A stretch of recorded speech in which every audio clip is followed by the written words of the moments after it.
Modern Love, the podcast, is made possible with support from Living Proof. Everyone's hair is unique. Find your best hair at livingproof.com by taking a quiz to get your perfect mix of product. Use the code LOVE at livingproof.com for a free travel-size dry shampoo with your $20 order.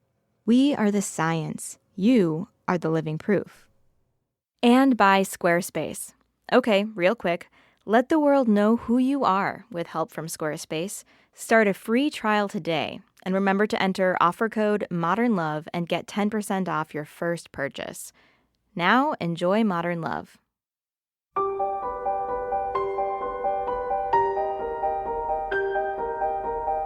From the New York Times and WBUR Boston, this is Modern Love. Stories of love, loss, and redemption. I'm your host, Meghna Chakrabarty.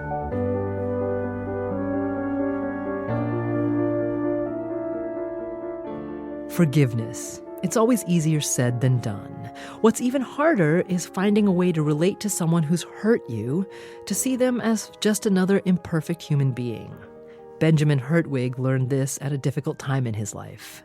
Lance Reddick reads his story. He's best known as Lieutenant Cedric Daniels in HBO's The Wire. Here's Lance with Benjamin's essay, In the Waiting Room of Estranged Spouses.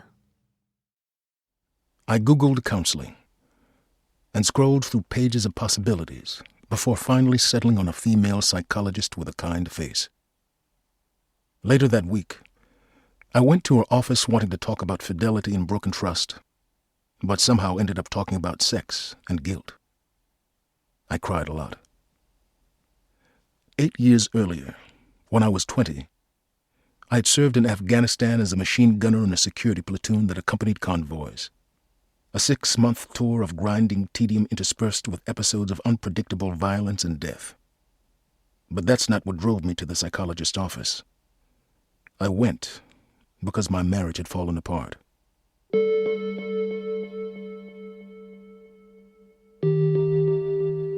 My wife had had an affair.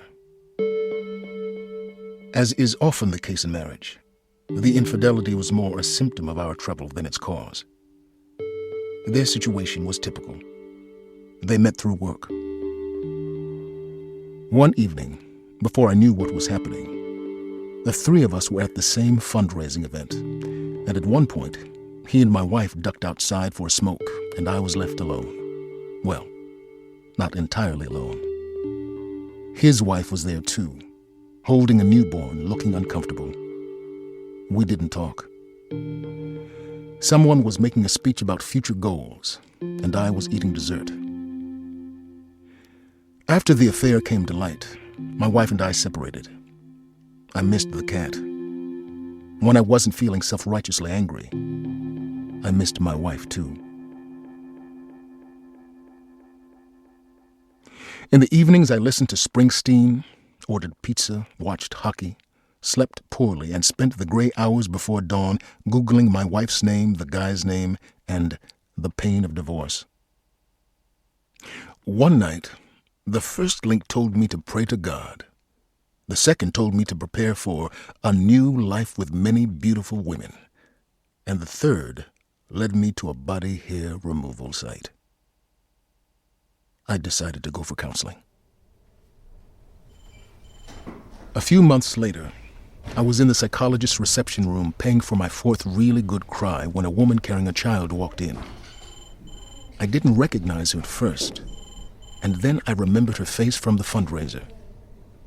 "Are you the wife of the guy my wife is having an affair with?" I asked tactlessly. The question is a stupid one. First off, it's stupid. Second, it assumes that this woman's identity, like mine, is wrapped up in fidelity and infidelity and everything between. It assumes that her skin, like mine, feels like the translucent noodle paper of a tie wrap that holds in the lettuce and the shrimp, the peanut sauce, and the pain. "Yeah," she said, "but we're not together anymore." "I'm Catherine." The receptionist rushed out and returned with the psychologist. "Is everything okay?" the psychologist asked as she walked in. We looked at her, and that's when she understood what was going on. "Oh my God," she whispered, her worlds colliding. In fairness, the chances of Catherine and me meeting in this fashion were extremely low. She and I had never spoken before. We both worked full-time and lived on opposite ends of a large city. We both searched the internet for counselors and somehow decided on the same psychologist and arranged to meet her on the same day in consecutive hours. The receptionist was still shaking her head. "Oh my God," the psychologist whispered again. Later, Catherine and I went to a breezy cafe and talked about our estranged spouses, the circumstances that had brought us here. Catherine's son bumped away on her knee. She asked if I'd like to hold him. I reached my hands out. He smelled clean and abundant and wonderful. And he didn't care who I was or what started happening when or why it all began. For a time, my questions and fear and anger resolved into this child sitting on my lap. Then he started to cry, and Catherine took him back, cradling him in her forearm and pulling her jacket over her upper body and his. I was attracted to her strength, maybe to her as well. I wondered if she was attracted to me, but the question was irrelevant. Neither of us knew what to do with love right then. I asked her if she wanted to get married again. "At some point, I think," she said. "How about you?" "Probably sometime down the road," I said. "I'm glad we met," she said.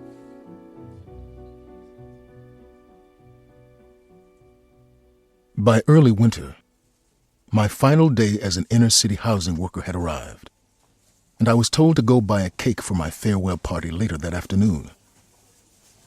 I walked under the bright lights of the supermarket and stared at the walls of food. When I returned from Afghanistan, I hated supermarkets. Like the soldier Jeremy Renner plays in The Hurt Locker, who returns from war only to feel overwhelmed by too many choices and too much freedom. I felt paralyzed by possibilities. I wanted to go back to the cafeteria and decisions made for me. So I limited the possibilities and got married. I settled on a giant carrot cake. It had fist-sized rosettes of pink and blue icing and weighed almost as much as Catherine's son. I paid for my food, grasped the oversized cake in both hands, and headed for the exit, where I somehow ended up a few feet away from my ex-wife's lover. I hadn't seen him since the fundraiser. He had been in my dreams, though. In one dream, I was knocking at the door of my childhood home when he opened it and just stood there, handsome, shirtless, confident, everything I was not. I was crying when I awoke, alone in a new apartment and newly divorced. He was in my dreams the same way the suicide bomber was in my dreams the year after I came back from Afghanistan. I couldn't always see him, but I felt his presence at the edges of consciousness, pushing me somewhere I didn't want to go, forcing me toward the inevitable conclusion. Dreams, like the slow burn of a forest fire, where the roots under the earth smolder and stretch in 100 different directions. I spent a lot of time thinking about the ways I wanted my ex-wife and her lover to feel that burn. I thought I hated them. Later on, some friends proclaimed that a giant carrot cake in his face in the supermarket line would have been a fitting conclusion to the story. But I didn't even consider the option. I just stood there with the cake in my hand, feeling ridiculous. He looked tired. Maybe he had custody of his son right then. Maybe he had been up all night taking care of him. "Do you want to go for a beer sometime and talk about it?" he asked. "No, I don't want to go for a beer to talk about it," I said, which was petulant and true. "But I forgive you," I added, which was supercilious and false. "Okay," he said, still looking tired. I couldn't summon any real anger. He was just a young boy's tired father. He wasn't even unkind. I walked out holding the cake, feeling happy I hadn't burst into tears or tried to fight. I should have left it there. But in one of the mood swings that seems characteristic of my post-divorce anxiety, I sent my ex a text saying how I couldn't believe she had left me for him. She didn't respond, and I wasn't proud of myself. We stopped texting. Rather, I stopped sending stupid texts. I slowly continued to heal. In the months that followed, thinking of my ex-wife's lover as that sweet boy's father was somehow very helpful for me. I had held Catherine's boy, felt the good weight of his body, and eventually I learned that it's hard to hate a person when that person was a part of bringing something good into the world. Her boy is much bigger now, a beautiful child.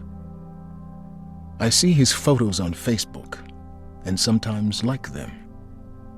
Catherine and I haven't spoken in a while, and that's okay. I don't know what has happened to my ex-wife and Catherine's husband, and that's okay too. There's enough pain in the world, and I don't wish it on them anymore. Some days, I wish I had taken up Catherine's ex on his offer of a beer that afternoon, been kinder to my ex-wife, opened myself up to those possibilities a bit more. I remain grateful for the opportunity of meeting Catherine, and I would like to meet her son again when he is older. A coffee shop, a supermarket line, or a psychologist's waiting room all seem like good places for such a meeting. I wouldn't explain the situation. That wouldn't be fair. I would probably just smile and mumble, "You helped me through a tough time when you were young." Then I would walk away, trusting in the possibilities.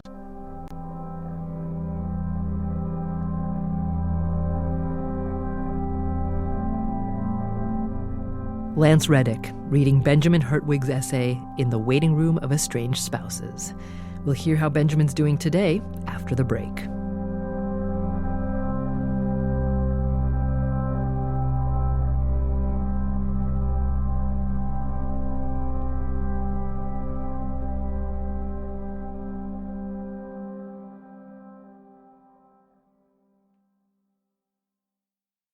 Support for Modern Love the podcast comes from Living Proof, the science behind healthy hair.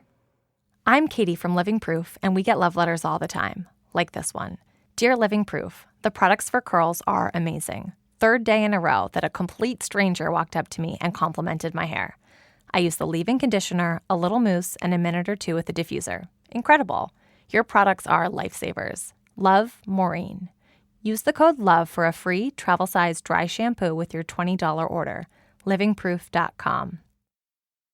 We're back. It's Modern Love, the podcast. I'm Meghna Chakrabarti.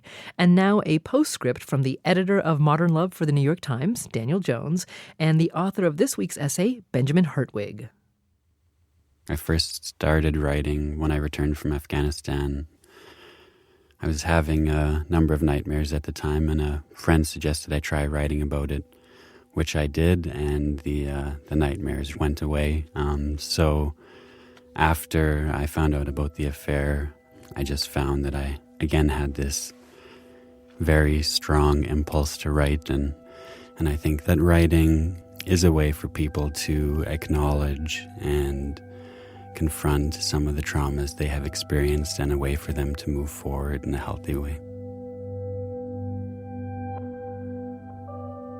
My ex-wife and I are not in contact right now, and I'm not sure if she's still together with Catherine's ex-husband either, but I guess I've just tried to remove myself from the situation and focus on moving forward in my writing, and I'm not sure what the future holds, but that's where we're at right now.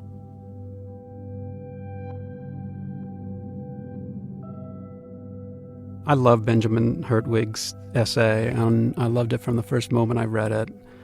His essay is really an exploration of how corrosive self-pity and blame can be in your life when things aren't going your way, and also how liberating forgiveness can be.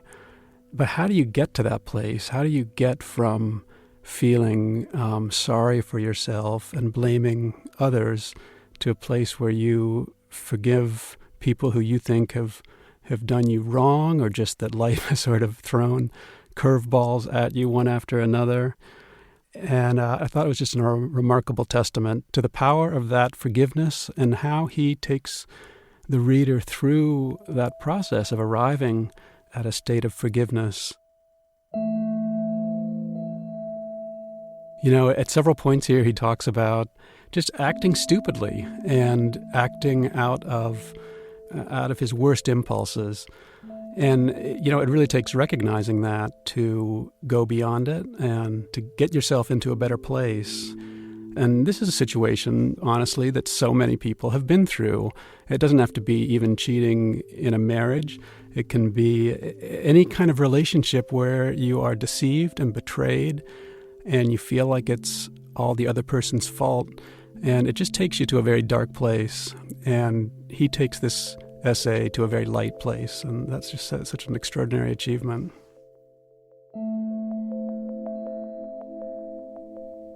When Dan Jones told me that Lance Reddick was going to read the piece, I think that's one of the reasons why I was so excited about it, because The Wire was almost this baptism into complexity for me, and just recognizing that there are a number of different ways that people deal with situations, and I don't know what it is like to be that other person. So even if I am at times or was angry with my ex-wife or angry with the man that she was with, recognizing that the situation is sort of bigger than my conception of it. And I think relating to that in my writing, something that I've tried to do and hopefully will continue to do.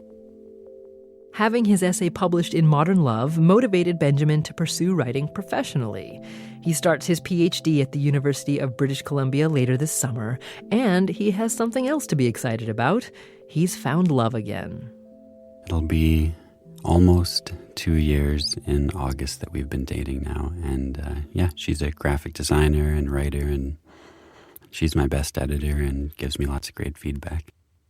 And Benjamin is still in touch with Catherine, the ex-wife of his ex-wife's lover. He got to hold her son again when they met for coffee earlier this year, right before his piece was published. So for Benjamin, moving on isn't about trying to forget the chapters that make up his past. It's figuring out how to write them down. Sometimes it does feel like I've lived a number of different lives. As a soldier, as a married man, as a tree planter, working in the inner city, now living here in Vancouver. But I think writing really allows me to examine those different, very disparate parts of my life and try and make sense of them.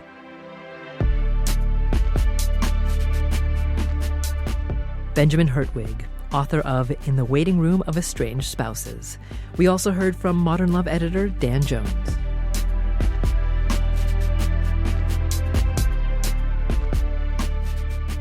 Special thanks to Lance Reddick for reading this week's essay. You can see him in the Amazon series Bosch. He also just finished filming the thriller Saint Sebastian, directed by Danny DeVito. Modern Love is a production of the New York Times and WBUR, Boston's NPR station. It's produced, directed, and edited by Jessica Alpert, John Perotti, and Amory Sievertson. The idea for the Modern Love podcast was conceived by Lisa Tobin. Our casting consultant is Amy Lippens. Iris Adler is our executive producer. Daniel Jones is the editor of Modern Love for the New York Times and advisor to the show. Music for the podcast courtesy of APM. I'm Meghna Chakrabarti. We'll see you next week.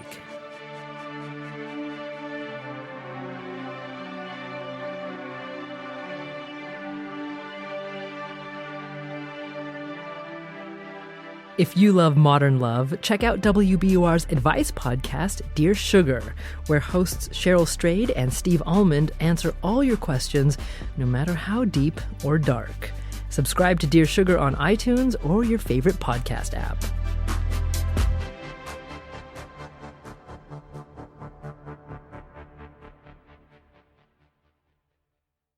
Know someone getting married?